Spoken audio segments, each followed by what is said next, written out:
Good morning, everybody. Welcome to Sports Shorts Daily. Ronnie Rants alongside Tommy Krysan. Super Bowl weekend edition of Sports Shorts Daily. Taping here on a Friday, and of course, the big game on Sunday down in New Orleans. I'll tell you, Tommy, been down in New Orleans for a couple days this week and going back this weekend for events.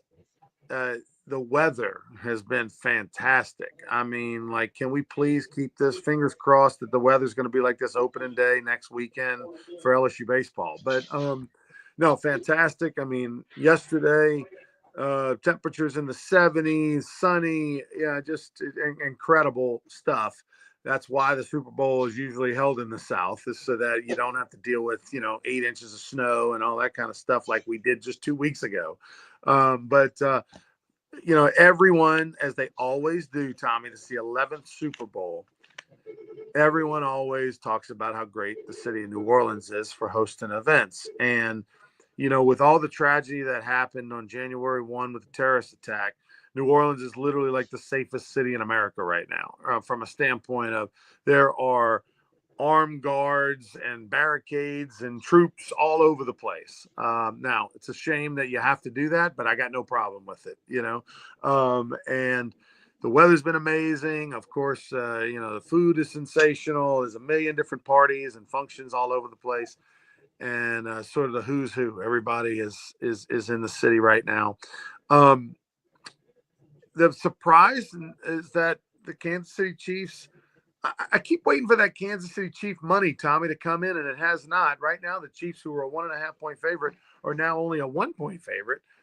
But, how are people not learning their lesson and they're still betting against Patrick Mahomes? It makes no sense. Well, I tell you, Ronnie, I was listening to a lot of the talk shows, and when you start looking at the Eagles, the defense that they play, and then you look at Saquon Barkley, who can score on any play. He can go 80 yards if he has to, or he can go 4 yards. And Hurts he's not Mahomes, but he's that guy that finds a way to make it happen. A lot of the talk is if it's a close game, the Chiefs are going to win it. It's going to be Mahomes. It's going to be what you say. How do you go against the guy? If somehow the Eagles can get out by more than one score, can get up 9, 10, or more points, they could possibly hang on and win the game. I mean, the fact that it's a 1-point line should tell you can't be surprised if the Eagles win. Now, you can use your theory, don't go against Mahomes, and you bet on him and Andy Reid and the three-peat. We can go down the list. I'm looking forward to it. I can't wait to watch this game. I think it's going to be a fantastic game. I think it'll be close, and it could be. Whoever's got the ball last or a missed or made field goal at the end might be the difference. Could have overtime. I mean, there's a lot of stuff flying around. Listen, the Chiefs, I get it. The Eagles run the football. I get it. But haven't we watched this? We saw this last year. Look, the Chiefs weren't the best team all year long last year. This year, they've technically had the best record of all the teams, although a lot of late fourth quarter comebacks, close games, the underdog losing but covering the spread, all that kind of stuff. I don't care about any of that. That guy is Tom Brady. That guy is Joe Montana. That guy is on the Mount Rushmore and of great quarterbacks to ever play the game in the football. I think Patrick Mahomes is right there with those other two guys that I just mentioned, Montana and Brady. And then you're going to put Patrick Mahomes there. Who's fourth? I don't know. That's for everybody to debate who's fourth.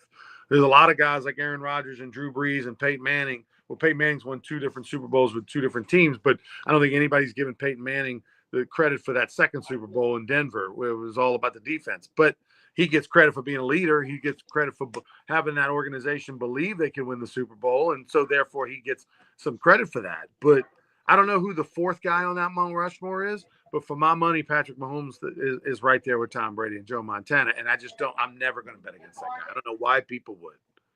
They had Fred Warner from the linebacker for the 49ers on an interview I saw this morning, actually early. He was talking about when you study Mahomes on tape, he's unorthodox. He's not predictable. He's faster than people think, especially if somebody's chasing him. And he was talking about how when you try to get his tendencies, you think you got him, then you see a film where he goes against that, and that's what makes it tough on the defense because he's going to find a way, and he's going to move them down and the field, and he's got kind of like we talked about with Brady. He's got a lot of interchangeable parts. It's not like Joe Montana had Rice and Taylor and the running back Roger Craig, and that kind of carried them for a while, along with a good defense. Like Brady, Mahomes got different guys he's throwing to other than Kelsey, but Kelsey's not what he was a couple of years ago. He's still a key factor. And the running backs have been running, changed, and Pacheco got hurt and came back. I mean, Clyde Edwards-Helaire from LSU was there. Now he's not. So, I mean, you got to go. Mahomes, Reed. I mean, boom. And I've already bet on the Chiefs. Did that earlier in the week. I got 1.5. So if I'd have waited, I could have got a less. But, it is what it is. By the way, Jordan Allen picked up the MVP last night at the NFL awards that were held. Josh Allen, yeah. I mean, Josh Allen, excuse me. Josh Allen was held over at the Sanger Theater in New Orleans where they hosted the awards. Josh Allen got the MVP. Look, this was a year where there were legitimately 4 people could have gotten the MVP award, and they all had a justification. And to think that a guy rushed for over 2,000 yards and sat out the last game, like didn't play game number 17, or he would have probably gone down as the all-time leading rusher in a single season. But he sat out, and Eric Dickerson still has that title. Saquon Barkley didn't get it. Lamar Jackson, who on paper had an unbelievable season, didn't get it. So Josh Allen picks up the MVP, but at the end of the day, he's not playing in the Super Bowl, so it doesn't matter. Jaden Daniels won Rookie of the Year. Not surprised that he won Rookie of the Year, but surprised at the decisiveness. 49 of the 50 first place votes. I thought Bowers, as much as I love Jaden Daniels and all that, I thought Bowers very much could have made. They should have won 1A, 1B, but the quarterback gets the credit. It's the most important position on the team on the field. So therefore, Bowers, the tight end out of Georgia, who literally set records for the most catches of any rookie, the most yards of any rookie ever in history, not just tight end, a receiver. He won but that said, he didn't get it. Jaden Daniels did. And so a great night for the former Tiger. Yeah, no question. 49 out of 50 votes are a spectacular year. That'll be one of them ones that, Bauer's going to maybe get something coming his way later. Joe Burrow gets comeback of the year, player of the year award. Second time he's won that. Jamar Chase got an award. I mean, it was kind of an LSU theme going on in there. So great for all that for those former LSU Tigers. And that's great for the LSU brand and the marketing and all that good stuff. So, yep, all the awards are out there. The hay's just about in the barn, and you guys will do radio on Radio Row from the Super Bowl tomorrow, 10 a.m. to, let me get that banner up here, 10 a.m. to 12 noon, all over Louisiana, Baton Rouge, Lafayette, and Lake Charles. And 5:30 or so kickoff tomorrow, or Sunday evening. Everybody's looking forward to it. I know I am. The Pro Football Hall of Fame class for 2025 was announced yesterday. Antonio Gates kind of being the big name, the former Charger tight end, Eric Allen, who played part of his career with the New Orleans Saints. He's going into the Pro Football Hall of Fame, but it's more for us for this show. It's more about who didn't go in. There were 3 Louisiana Sports Hall of Famers that were in the final 15 finalist position for consideration. Jari Evans, who was a 2022 inductee, Reggie Wayne, who was inducted in 2017 into the, or 2018, excuse me, into the Louisiana Sports Hall of Fame, and Eli Manning, who was inducted in 2023 into the Louisiana Sports Hall of Fame. All of them were finalists. I thought for sure one of them would get in. None of them got in. Now, I totally believe Eli will get in eventually. My understanding is that Peyton was a little pissed. He wasn't happy about it. Hence, he wasn't in town, didn't go to the award, didn't want to go to the award show without, because Eli wasn't going to get in, all that stuff. But I definitely feel like Eli Manning will be in one day. I definitely believe Jari Evans will be in one day. Reggie Wayne may have to wait to the Veterans Committee. Don't know. But the one thing that I was excited about was Sterling Sharp got in by way of the veterans pick. Shannon Sharp's older brother, who of course had a short 6-7 year career, because of injury, it was cut short. Much like Gale Sayers had that short year, but was one of the best running backs of all time. So was Sterling Sharp. I mean, for his era in the mid '90s, he was arguably the best wide receiver in the league. And Shannon Sharp, his brother who played and got in as a tight end with the Broncos, said in his acceptance speech a few years ago when he was inducted into the Pro Football Hall of Fame, he said, I wasn't even the best football player in my own household, my brother, and he deserves to be in, and made a great, passionate speech for getting him in one day, and finally happened.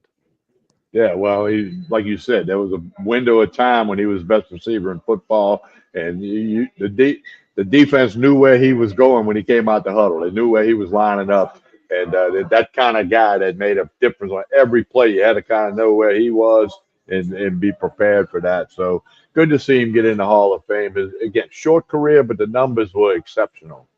Yes, I mean Sterling Sharp's really that combination Favre to Sharp. I mean, that put Brett Favre on the map, having a guy like Sterling Sharp, and I'm sure the same can be said for Sharp, having a guy like Brett throwing to him. But they were quite the combination. And hey, sometimes good things come to those who wait. And that's what Reggie Wayne, Jari Evans, and Eli Manning will have to do. Jari Evans having a party tonight, actually, in New Orleans at a little restaurant, a little fundraiser for his foundation. I'll make an appearance at that real quick for a little bit. Lee Steinberg remember Jerry Maguire, Show Me the Money. Lee Steinberg always has a huge Super Bowl party. Well, he's having one tomorrow afternoon. The little brief one, not quite like it used to be. In 2002, when the Super Bowl was in New Orleans, that was the Patriots Rams Super Bowl. He rented out Jazzland, the old Six Flags Jazzland, which became Six Flags in New Orleans East. Rented out the whole amusement park and had an unbelievable party there, including Outkast, the band, the group was there performing, and others.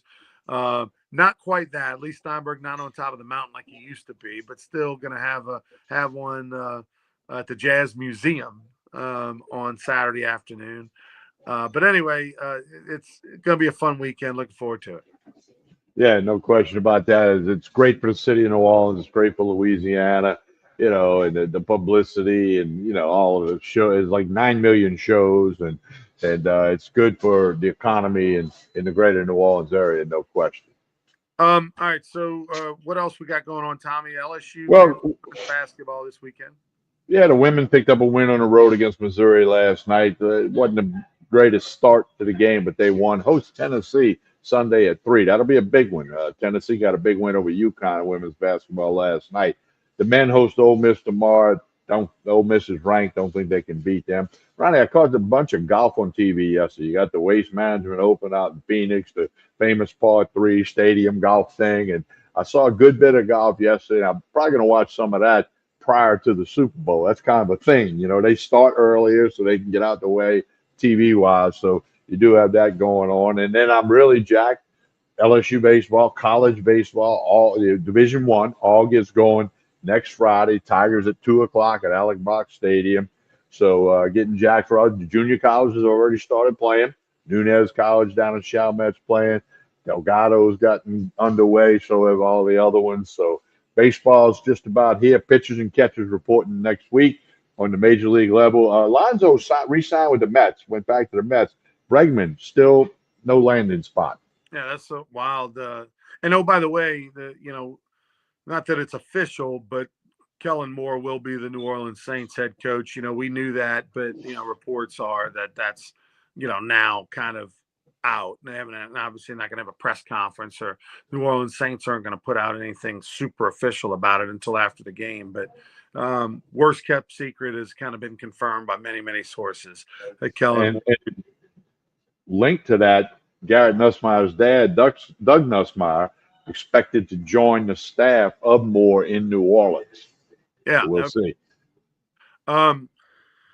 The speaking of LSU baseball, I like how they're playing the first, 8 home games or whatever, 10 home games, not at night. They're playing them during the day to give yourself the best opportunity to have good weather, right, and not be too cold. The irony is that if the weather's like this next weekend, you could have played opening night at 7 o'clock on a Friday. But but anyway, LSU baseball. If you don't want to head down to New Orleans, lots of scrimmages. I got scrimmages today, Saturday, Sunday over at the box. You can go watch for yourself.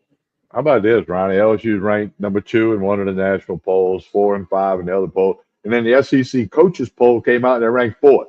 So how could you be number 2 in the nation, fourth in your own conference, and like in the top 25, like 11 or 12 SEC teams? Really, Missouri and Ole Miss are considered to be the bottom of the barrel in SEC baseball. Not good news for your buddy Mike Bianco. The other 14 teams, because now you got Texas and Oklahoma in there, could all be tournament teams. What a grind. We always have talked that 30-game grind in the SEC. You went through it, and everybody went through it since then. More of a grind now, if that's even possible. I texted Paul Maneri yesterday. I took a picture Did with you? Meyer, the former Florida Gator, Ohio State national championship coach. He's in town for the Super Bowl. He actually won a celebrity golf tournament little thing yesterday for the second year in a row. And so we were talking, and I took a picture with him, and sent it to Maneri because Urban Meyer was an assistant at Notre Dame for like 6 years, and of course they Right. knew each other because I was at the time that Paul was the head coach at Notre Dame, and he didn't even know that Paul was back coaching at South Carolina. I filled him in like you're not gonna. So yeah, he left the golf course to go coach over there in South Carolina. And LSU, by the way, plays at South Carolina in Right. May in college baseball. So Jay Johnson will be going against Paul Maneri. I'm hoping that I can go over to Columbia with a couple former Tigers, thinking about maybe making a little golf trip, but go over there that weekend to go watch. I think it's a Thursday, Friday, Saturday series actually in May, but that's going to be quite interesting. Hopefully, Paul has a good year. I would hate for him to have a bad year and LSU go over there and pour salt on the wound, but hopefully they have a good year and it's a good series. But we know the storyline is going to be Paul going against LSU. That's going to be pretty interesting. Well, Ronnie, I'm not a former Tiger, but I did play against Maneri in college. I might have to get in on the roster when y'all put that trip together. Let me know. Tell us about Tremonti's as we get out of Well, here. they got boiled crawfish, 3 o'clock today. Best price in town. Best price in Baton Rouge, $6.99 a pound. But you got to call and reserve. There's not an unlimited supply. They can be ready at 3 o'clock. You call right now and reserve your 5 pounds, your 10 pounds, and they'll have them ready for you when you walk in the door. Going to have live crawfish tomorrow. They are like everybody else. The crawfish are starting to show up, and they got it right here at Tremonti's Meat and Seafood. Best price in town, $6.99 a pound. All right, for Tommy Krysan, I'm Ronnie Rance. Make sure you tune in tomorrow morning from 10 to noon for Sports Shorts Radio.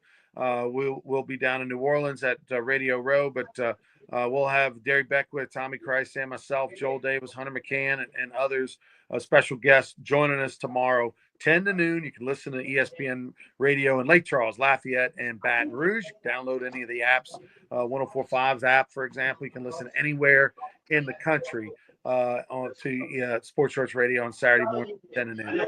For Tommy Krysan, I'm Ronnie Rance. Please like and share this video, and go Chiefs -1.5 on Sunday. We'll talk about it on Sports Shorts Daily on Monday. Have a great one, everybody.